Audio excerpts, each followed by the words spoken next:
हमका बहुत ही झूठे भैया, तुम तो बहुत ही झूठे भैया। हमने सपने टूटे भैया, अब तो दम ही टूटे भैया। इस जन्म का मैंने हमका कर दिए हो राजा। बोले बिहार अब के बदले सरकार, बोले बिहार महागठबंधन सरकार, बोले बिहार।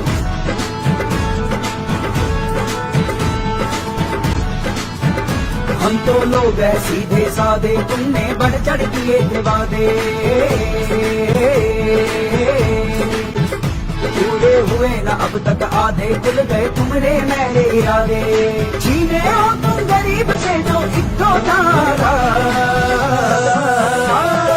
बोले बिहार अब के बदले सरकार, बोले बिहार महागठबंधन सरकार, बोले बिहार।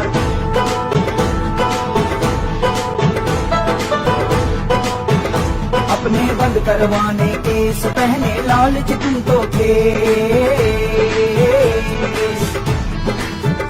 गुजरा झूठा तुम्हारा भेष, अब तो लाएंगे कांग्रेस। तुमने ना की हमारी, अब हमें तुम्हारी नहीं दरकार। बोले बिहार अब के बदले सरकार, बोले बिहार अब के कांग्रेस सरकार, बोले बिहार।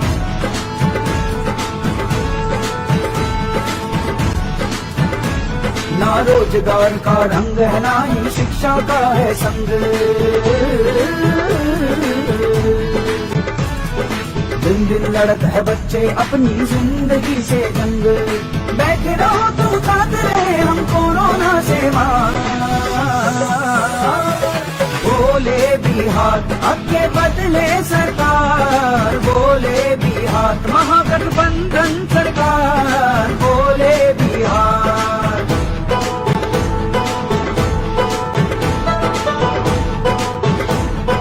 दिल में बस्ती तुम्हारे वोट दिए हो हमका गहरी चोट।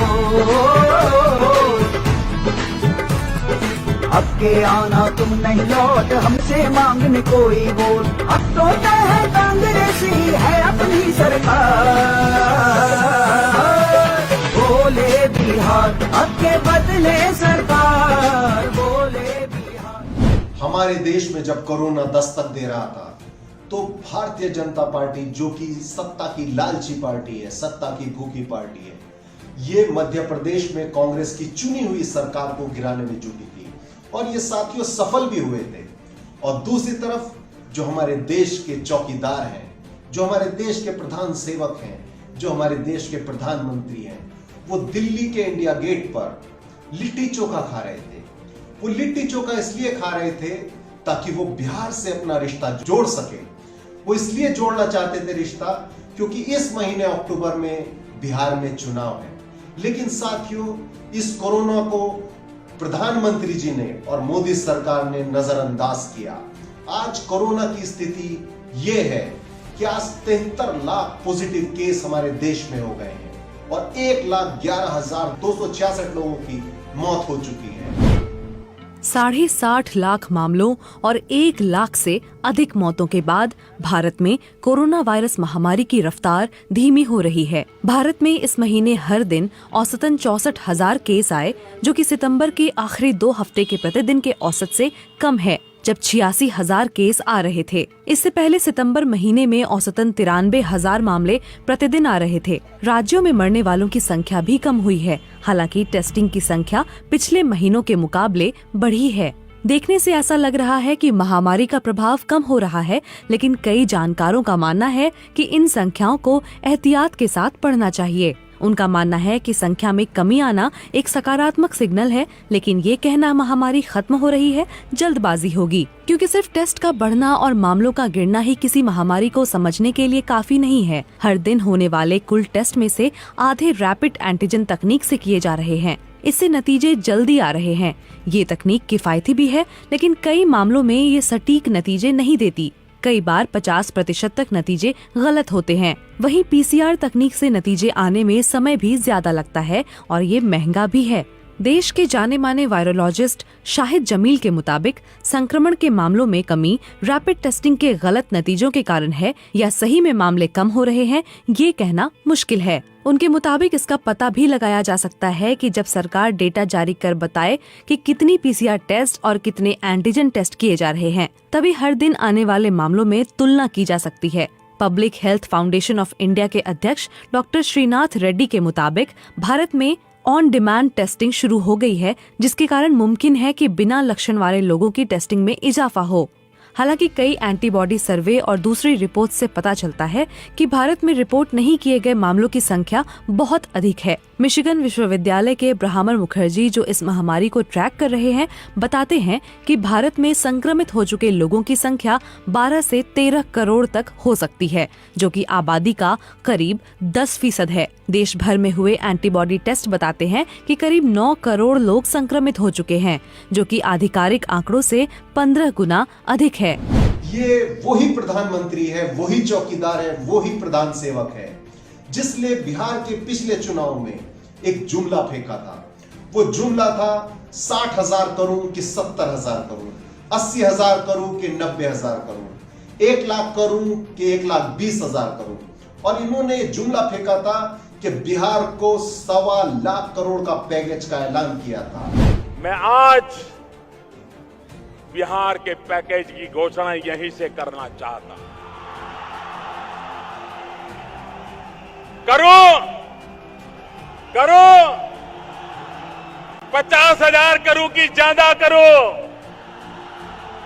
60,000 करोड़ की ज्यादा करो, 70,000 करोड़ की ज्यादा करो, 75,000 करोड़ की ज्यादा करो, 80,000 करोड़ की ज्यादा करो, 90,000 करोड़ की ज्यादा करो। मेरे भाइयों बहनों, मैं आज वादा करता हूं, दिल्ली सरकार कान बराबर ठीक रख के सुन लीजिए।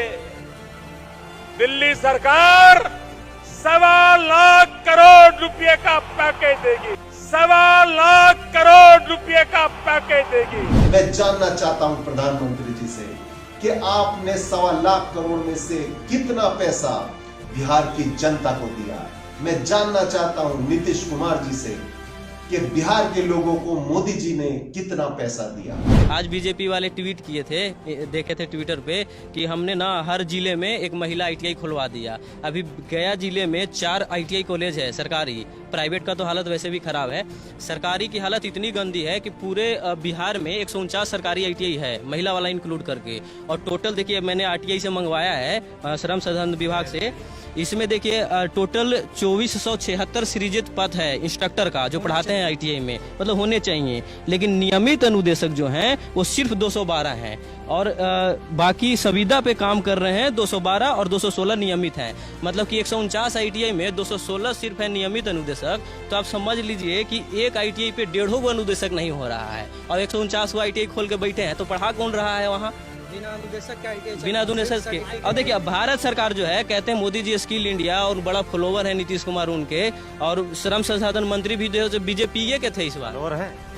हाँ सर नहीं तो फिर इसके बाद जब अब देखिए मोदी जी बार बार ये भेजते हैं, वहाँ से लव लेटर DGT भेजता है, डायरेक्टर जनरल ऑफ ट्रेनिंग, और NCVT। बिहार में गवर्नमेंट ITI सरकार की जल्दी से पोस्ट भरिए, है ना। देखिए filling of vacant post in ITI, है ना। ये देखिए, ये 19 अगस्त 2020 का लेटर है ना, DGT के द्वारा। ये देखिए 31 जनवरी 2020 का है, क्या है कि mandating CITS qualification for the requirement of vocational instructor in industrial training institute, government और प्राइवेट दोनों के लिए। लेकिन ये लोग करते नहीं हैं। और देखिए अब CITS जो होता है, मोदी जी लव लेटर भेज रहे हैं, नीतीश कुमार ले नहीं रहे हैं। और श्रम संसाधन मंत्री थे विजय कुमार सिन्हा, वो BJP के हैं, लेकिन वो भी कुछ नहीं सुनते हैं। हम लोग भी गए हैं बहुत बार लेटर लेके, यही वाला लेटर वाले के जाते हैं कि सर देखिए, कह रहे हैं मोदी जी कि भरिए आप और प्रशिक्षित वाला को लीजिए। क्या बोले? तो नहीं बोलते, बस अगले महीने में हो जाएगा, आश्वासन लॉलीपॉप जैसा दे देते हैं। जैसे अभी पिछले 3 महीने से ना लगातार एक महीने पे पेपर में आ रहा था कि ITI में 3200 अनुदेशक का पद सृजित हो गया है, अगले महीने तक इसको भर लिया जाएगा। लेकिन ऐसा होता नहीं है। और भारत सरकार इतना पैसा खर्चा करता है अनुदेशक को तैयार करने में, मात्र 29 गो है NSTI पूरा इंडिया में। और यही नहीं साथियों, बेरोजगारी में बिहार ने 40% को टच कर गया था और यह आंकड़ा पूरे देश का एक रिकॉर्ड है। और जो हमारे देश के युवा हैं, जो 20 से 24 वर्ष की आयु जिनकी है, उनका बेरोजगारी आंकड़ा 55.81% है और जो युवा 24 से 29 वर्षीय हैं, उसमें बेरोजगारी दर 20.89% है। और ये अगर मैं बात करूं अपने देश की, अपने बिहार की लड़कियों की, तो वहां पर ये बेरोजगारी आंकड़ा 90% से पार हो जाता है। और यही नहीं साथियों, जो बेरोजगारी आंकड़ा है, ये बहुत ही बिहार में भयंकर रूप ले चुका है, क्योंकि जो सुसाइड बेरोजगारी को लेकर हुई है, उसमें 438% की वृद्धि हो चुकी है।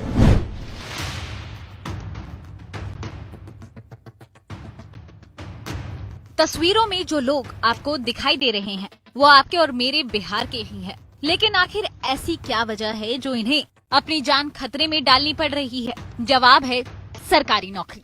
बिहार में सरकारी नौकरी का जो क्रेज है, शायद ही कहीं और हो। लोग सालों साल कड़ी मेहनत करते हैं एक सरकारी नौकरी के लिए। बिहार के युवा सरकारी नौकरी के लिए देश के हर कोने में हो रही परीक्षाओं के फॉर्म भरते हैं, इस उम्मीद में कि सरकारी नौकरी मिल जाएगी तो उनका भविष्य सुरक्षित और वर्तमान हालत सुधर जाएगी। लेकिन अगर बिहार में सरकारी भर्ती हो तो उसका क्या ही कहना। दरअसल बिहार पुलिस में सिपाही भर्ती निकली है, जिसके पहले चरण की परीक्षा रविवार 12 जनवरी 2020 को थी। ये तस्वीरें उसी दिन की हैं। सबसे पहले ये तस्वीर देखिए, ये बेगूसराय रेलवे स्टेशन की है। तस्वीरों में आप देख सकते हैं कि ट्रेन के इंजन पर कैसे ये लोग चिपक कर किसी तरह अपने घर पहुंचना चाह रहे हैं। अंधेरा है, ठंड का कहर भी जारी है, लेकिन ये लोग सिर्फ सिपाही भर्ती की परीक्षा के लिए इतने कष्ट झेल रहे हैं। अब ये दूसरी तस्वीर देखिए, हाजीपुर रेलवे स्टेशन पर लोग कैसे ट्रेन में घुसने की कोशिश कर रहे हैं। कोई खिड़की से, कोई दरवाजे से।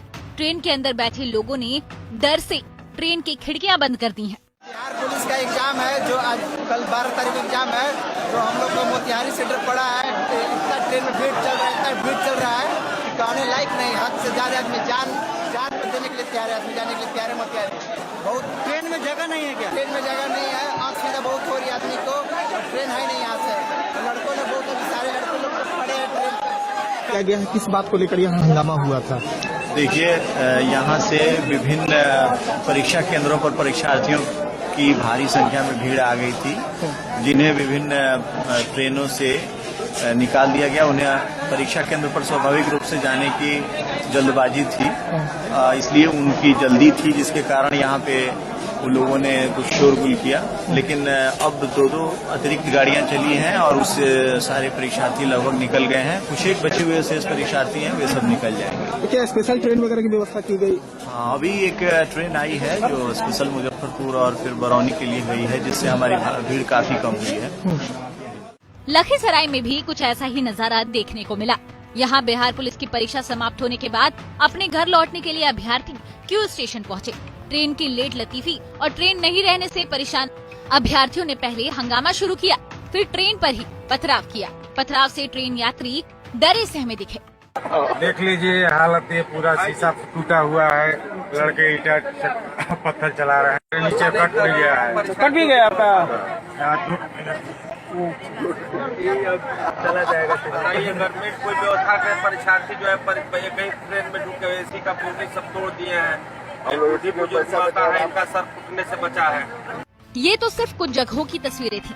पूरे बिहार में ऐसा ही नजारा देखने को मिला।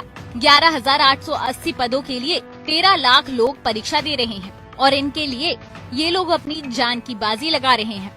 चलती ट्रेन में चढ़ने से, ट्रैक पर ट्रेन का इंतजार करने से भी इन्हें गुरेज नहीं है, सिर्फ एक सरकारी नौकरी के लिए। और जो बिहार के उप मुख्यमंत्री हैं सुशील मोदी जी, उन्होंने एक स्टेटमेंट दिया है हाल ही में। उन्होंने कहा कि अगर मौका मिला तो हम बेरोजगारी दूर करेंगे। मैं उनसे पूछना चाहता हूं, 15 साल से बिहार में आप उप मुख्यमंत्री हो, 15 साल से डबल इंजन की सरकार है, और कितना मौका चाहिए सुशील बाबू?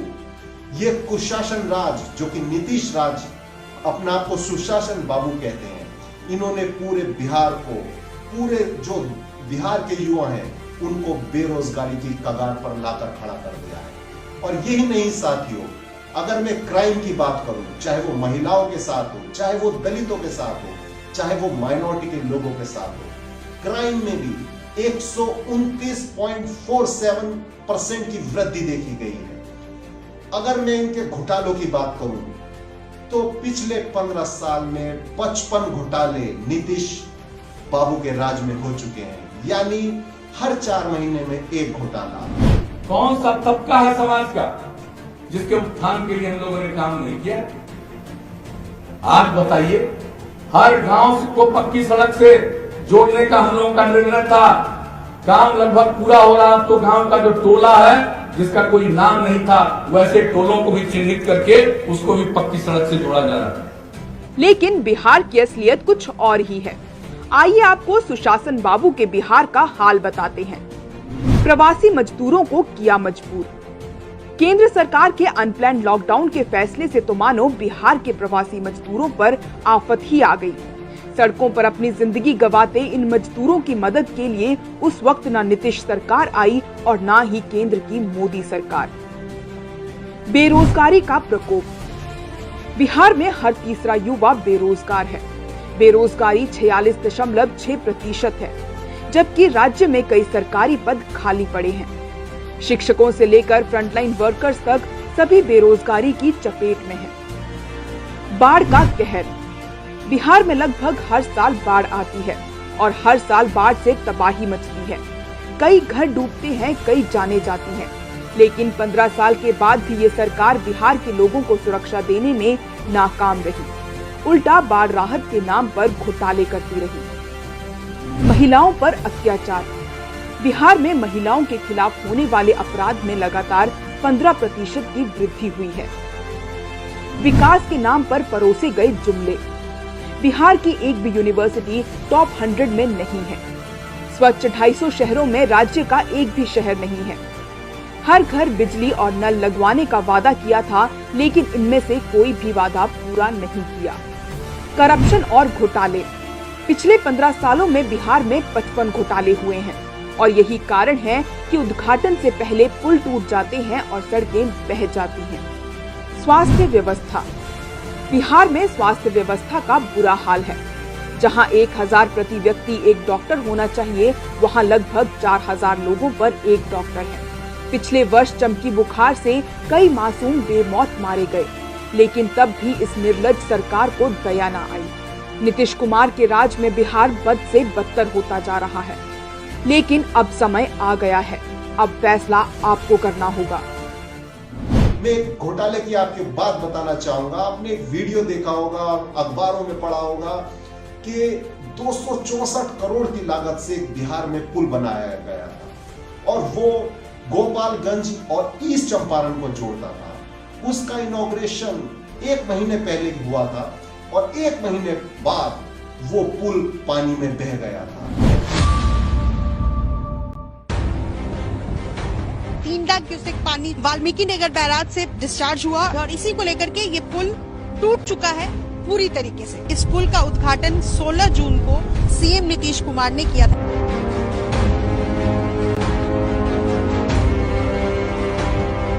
हमको ये बहुत अच्छा नहीं लगता। अब यहाँ से कर दिया, लेकिन अब उस जगह पर ही जाते तो बड़ा खुशी होती। हम लोग का घर यहीं पर है और पूरा पानी चारों तरफ से फैला हुआ है। इतने अधिक मात्रा में पानी का जो डिस्चार्ज हो रहा है, कहीं भी कुछ भी संभव है। भ्रष्टाचार का पूरी तरीके से बोलबाला है और ये भेंट जो है 264 करोड़ रुपए भ्रष्टाचार के चढ़ गया है। तेज बहाव के कारण केवल मिट्टी कटी है, अप्रोच का कटा है, वो तो होता ही रहता है। ये बिल्कुल प्राकृतिक आपदा है। तो 29 दिन पहले 16 जून को गोपालगंज के पुल का पटना से बैठकर मुख्यमंत्री नीतीश कुमार ने उद्घाटन किया। तो क्या ये बात सच है कि सिर्फ प्राकृतिक आपदा के कारण बिहार के गोपालगंज में 263 करोड़ रुपए की लागत से 1 महीने पहले शुरू हुए पुल तक ले जाने वाला ब्रिज ढह गया? ये भ्रष्टाचार का सबसे बड़ा जीता जागता उदाहरण है साथियों। और यही नहीं, एक घोटाला कांस्टेबल भर्ती घोटाला बिहार में हुआ था। उसमें खास बात यह है कि उसमें 9,900 लोगों का चयन किया गया था कांस्टेबल पद के लिए। लेकिन खास बात यह है, जो हमारे नीतीश बाबू हैं वो नालंदा जिले से आते हैं और नालंदा में ही 4500 यानी 4,500 लोगों का चयन इस 9,500 कांस्टेबल में हुआ था। बिहार का सिपाही भर्ती घोटाला, इसमें 235 सिपाही गिरफ्तार हुए, उनकी नौकरी खत्म कर दी गई। मामला पटना हाईकोर्ट तक जा पहुंचा। पहला सवाल, कब और कैसे हुई सिपाही भर्ती? जवाब, जुलाई 2017। 9,839 सिपाहियों की भर्ती के लिए आवेदन निकला इस तारीख को। 61 इकाइयों में बहाली की जिम्मेदारी central selection board of constable यानी कि CSBC पटना को दी गई। नियम था कि पहले रिटन टेस्ट और फिर फिजिकल टेस्ट होगा। अक्टूबर 2017 में रिटन टेस्ट हुआ। कई लोग नकल और दूसरे की जगह परीक्षा देते पकड़ाए गए। ये लोग फॉर्म में थंब इंप्रेशन, अंगूठे का निशान और फोटो अलग होने के कारण पकड़ लिए गए। 42,759 लोग फिजिकल टेस्ट के लिए चुने गए। फरवरी और मार्च 2018 में फिजिकल टेस्ट हुआ पटना के गर्दनी बाग मैदान में। फिजिकल के दौरान भी 5 लोग पकड़े गए। फिजिकल का रिजल्ट आया 11 जून 2018 को, जिसके बाद घोटाले की बात होने लगी। आप अंदाजा लगा सकते हैं भ्रष्टाचार का। जबकि बिहार में 38 जिले हैं, यानी 9,900 कांस्टेबल में से 4,500 कांस्टेबल केवल नालंदा जिले से इसमें चयन हुआ था। और यही नहीं साथियों, बिहार में बाहर है का नारा देने वालों से मैं पूछना चाहता हूं कि क्या किया है आपने 15 सालों में? लोग बेरोजगार हैं, किसान सड़क पर हैं और पूरा का पूरा बिहार आज आपके कुशासन से त्रस्त हो चुका है। बिहार आपसे आजादी मांगता है, बिहार के लोग आपसे आजादी मांगते हैं। आपको अगर बिहार को आगे बढ़ाना है तो आपको कांग्रेस को चुनना होगा। जय हिंद। कैसन बा जमाना आई, कैसन सरकार बा,